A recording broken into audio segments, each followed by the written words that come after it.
బులెటిన్లో డీటెయిల్స్ చూద్దాం. అబద్దాలతో కాంగ్రెస్ ప్రభుత్వం పాలన చేస్తుందని మాజీ మంత్రి శ్రీనివాస్ గౌడ్ అన్నారు. కాంగ్రెస్ కు 42% రిజర్వేషన్లు ఇచ్చే ఆలోచన లేదన్నారు. రిజర్వేషన్లపై 6 నెలలుగా జీవో ఎందుకు ఇవ్వలేదని ప్రశ్నించారు.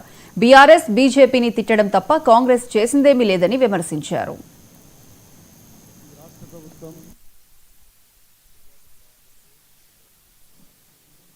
ఎన్నికలు ఇచ్చిన హామీలు ఏవి నెరవేర్చకుండా కేవలం కేసుల మీద దబాయించుకుంటూ ఉన్నది లేనట్లు లేదు ఉన్నట్లు చూయించుకుంటూ అబద్ధాలతో పరిపాలన కొనసాగిస్తూ ఉంది. ఎలాంటి ప్రయత్నం చేయకుండా బీసీ కమిషన్ వేసి కాదు డెడికేటెడ్ కమిషన్ అంటే మళ్ళీ వేసి పార్లమెంటుకు పంపిందా అని ప్రెసిడెంట్ ఆఫ్ ఇండియాని పంపిందా అని మళ్ళీ అసెంబ్లీ ప్రొవోక్ చేసి ఆర్డినెన్స్ అన్నారు. ఆర్డినెన్స్ లేదు ఏం లేదు. మళ్ళా అసెంబ్లీలో పెట్టి చట్టాలు తీసుకొచ్చిండ్రు. ఇవాళ 2 చట్టాలు తీసుకొచ్చిండ్రు.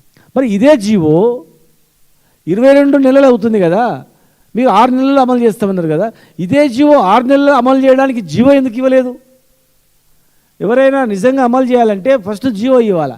జీవో మీద కోర్టుకు వెళ్తే అప్పుడు నెక్స్ట్ పార్లమెంట్లో చట్టం తేవాలి.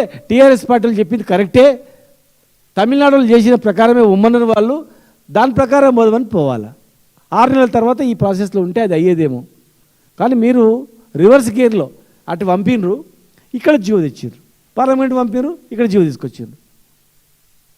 ప్రధానమంత్రిని కలవకుండా ఎట్లా అమలు అవుతుంది? ఇలా బీజేపీ పార్టీ కూడా మేము బీసీలకు అది చేస్తాం ఇది చేస్తామన్నారు. ఈ 42% చేసి చూసినావా మా దగ్గరికి బిల్లు రాగానే పాస్ చేసినాం, మేము బీసీలను ముఖ్యమంత్రులను చేస్తాం, బీసీ ప్రధానమంత్రి ఉన్నాడు, బీసీల పార్టీ మాది, బీసీల గురించి మేము ఏమైనా చేస్తామని చెప్పుకోవడానికి ఉంటుంది. మీ దగ్గర ఉన్నటువంటి పార్లమెంట్కి వచ్చిన దాన్ని తొక్కిపడేసిర్రు. ఇలా బీఆర్ఎస్ ఉంది తప్ప మీ ఇద్దరు వేరే పని లేదు. రాత్రి